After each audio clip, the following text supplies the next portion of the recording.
Assalamualaikum dulur jejak gaib.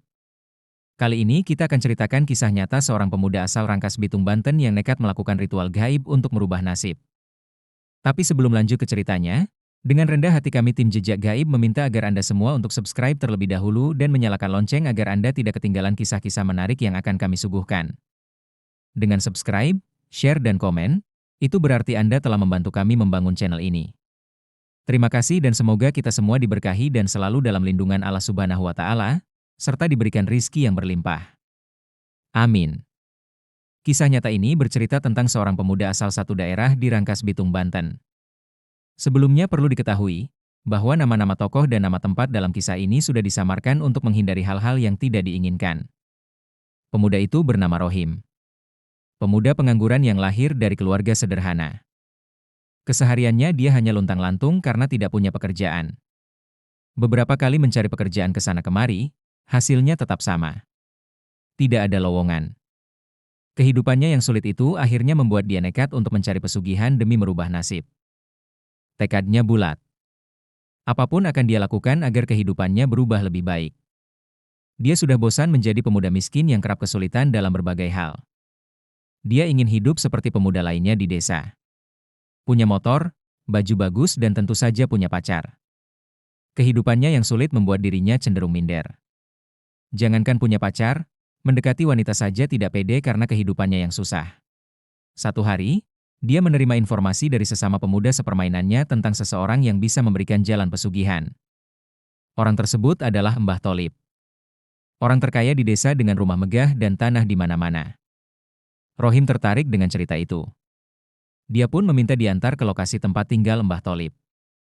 Beruntung temannya bernama Rudi mau mengantarkan Rohim ke rumah Mbah Tholib.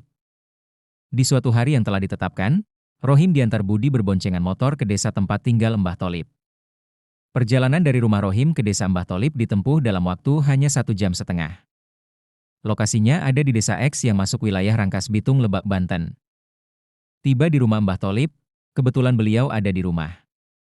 Rohim dan Budi tiba di rumah Mbah Tholib sekitar pukul 7 malam atau selepas maghrib. Setelah berbasa-basi, Rohim mengutarakan niatnya untuk melakukan pesugihan. Namun sebelumnya, dia bertanya terlebih dahulu pesugihan apa saja yang bisa dilakukan di sana. Setelah bertanya dengan sungguh-sungguh soal kesiapan Rohim, Mbah Tholib pun mengatakan bahwa ada beberapa pesugihan yang bisa dilakukan, asalkan sudah siap dengan segala risikonya. Mbah mengatakan beberapa jenis pesugihan mulai dari jual daging babi, sate gagak hingga nikah sama jin. Sudah nekat ingin merubah nasib, Rohim pun menyatakan siap dengan segala risikonya nanti. Ia memilih opsi pertama yaitu jual sate babi. Alasannya karena tidak ada tumbal dan mencari daging gagak susah, sementara mencari daging babi relatif mudah. Setelah itu, Rohim kembali ke rumahnya bersama Budi. Rohim mulai mencari informasi penjual daging babi. Saat itu sekitar tahun 1997. Rohim mendapat informasi bahwa di daerah Cilegon ada penjual daging babi. Dia pun segera ke kota itu. Beruntung sekali, dia benar-benar ketemu dengan penjual daging babi di Cilegon kala itu. Namun, si penjual menolak menjual daging babi kepada Rohim karena alasan Rohim adalah Muslim. Dia kemudian berbohong ke penjual bahwa daging babi yang akan dia beli bukan untuk dikonsumsi tapi untuk obat. Setelah proses yang alot, akhirnya si penjual membolehkan. Rohim kemudian membeli 1 kilo daging babi lalu segera pergi. Tak lupa dia juga membeli syarat lainnya yaitu apel jin daun 3 di satu daerah di Cadasari, Pandeglang. Setelah mendapatkan bahan untuk ritual, Rohim kembali ke rumah Mbah Tholib. Dia menyerahkan daging babi dan apel jin yang sudah dia siapkan sebelumnya. Rohim kemudian dibawa ke salah satu kamar gelap untuk melakukan ritual sebelum proses jual sate babi. Di kamar khusus berbau dupa itu, Mbah Tholib merapatkan mantra dan merajah badan Rohim. Istilahnya, badan Rohim diisi sebelum menjual sate babi di hutan. Setelah proses pengisian badan selesai, Rohim kemudian mengiris-iris daging babi untuk dijadikan beberapa tusuk sate babi. Waktu terus merangkak pelan. Tepat jam 11 malam, Rohim diarahkan oleh Mbah Tholib untuk bersiap-siap menjual sate babi di hutan yang tak jauh dari rumah utama Mbah Tholib. Semua peralatan dan sate babi ia bawa ke hutan berikut alat untuk membakarnya. Rohim mulai membakar arang batok kelapa agar menjadi bara. Setelah itu, sate babi pun dia panggang. Aroma dari pembakaran sate babi menyeruak mengisi udara hutan yang sepi dan mencekam. Sesekali Rohim menatap ke depan berharap ada yang datang untuk membeli sate babi yang dia jual di hutan itu. Malam semakin pekat. Sate babi satu persatu matang. Namun sampai terdengar tahrim dari speaker masjid di desa terdengar, tidak ada satupun makhluk yang datang untuk membeli sate babinya. Pagi pun tiba. Rohim kembali ke rumah Mbah Tholib. Dia menceritakan bahwa tidak ada satupun makhluk yang membeli sate babinya hingga fajar tiba. Mbah Tholib berkata bahwa Rohim tidak ada rezekinya dari jalan itu. Rohim akhirnya pulang dengan tangan hampa. Sate babi yang dia jual tidak diminati makhluk halus di hutan itu. Namun tekadnya merubah nasib belum surut. Pantang mundur sebelum berhasil. Beberapa bulan kemudian, dia kembali lagi ke Mbah Tholib. Dia menyatakan keinginannya untuk melakukan pesugihan kawin dengan jin muslim. Simbah hanya tersenyum. Dalam hatinya dia memuji tekad Rohim yang terus-menerus ingin melakukan pesugihan demi merubah nasib. Mbah Tholib kemudian menceritakan tentang pesugihan nikah dengan jin muslim. Menurutnya, jika pernikahan dengan bangsa jin muslim terjadi, Rohim akan dibimbing secara gaib oleh istrinya saat melakukan kegiatan normal. Misalnya, nanti Rohim diberi kemampuan mengobati orang sakit. Di bawah bimbingan istri dari bangsa ini itu, nanti Rohim bisa mengobati penyakit apapun. Dari pengobatan itulah Rohim akan mendapatkan bayaran dan dapat dipastikan kehidupannya akan lebih baik bahkan menjadi kaya.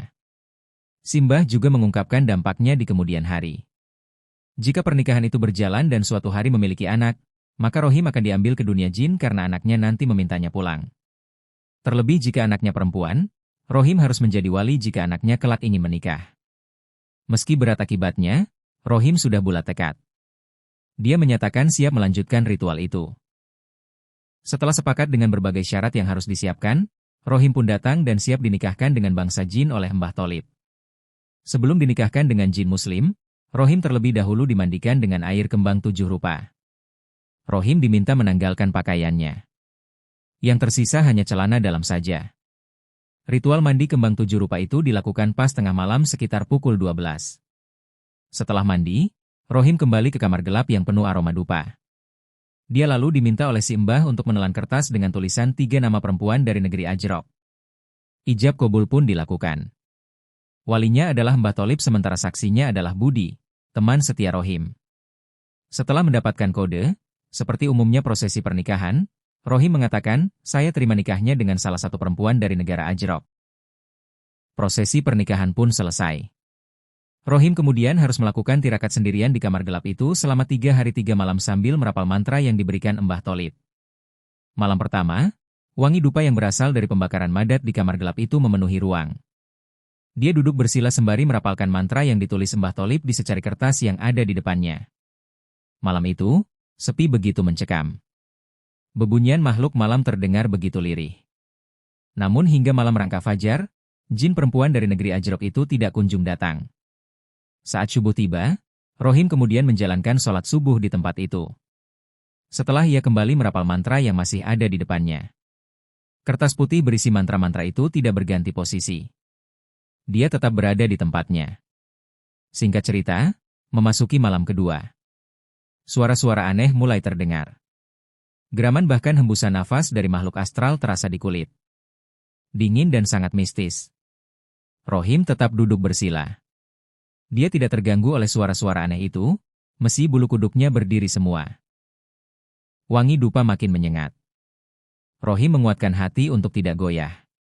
Namun, sampai tahrim terdengar di speaker surau desa, jin perempuan dari negeri Ajrok tetap tidak datang. Rohim lalu beranjak untuk berwudu dan sholat subuh di kamar itu. Tetapi tiba-tiba semua gelap. Tidak terlihat apapun di kamar itu. Gelap. Kertas berisi mantra yang sebelumnya ada di depannya, tiba-tiba hilang entah kemana. Dalam keadaan gelap yang sangat pekat itu, Rohim melihat sekelebat bayangan putih. Bayangan itu lalu menjelma menjadi sosok ibunya. Him pulang.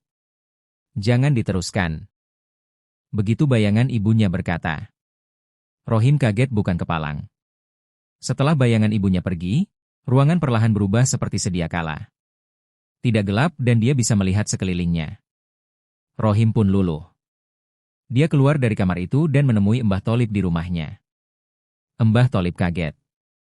Dia lalu bertanya kenapa keluar, apakah sudah datang istri dari bangsa jin itu?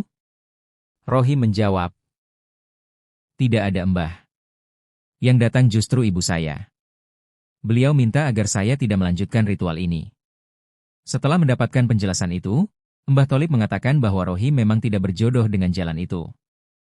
Rohim pun pulang sambil membawa bayangan sang ibu di benaknya.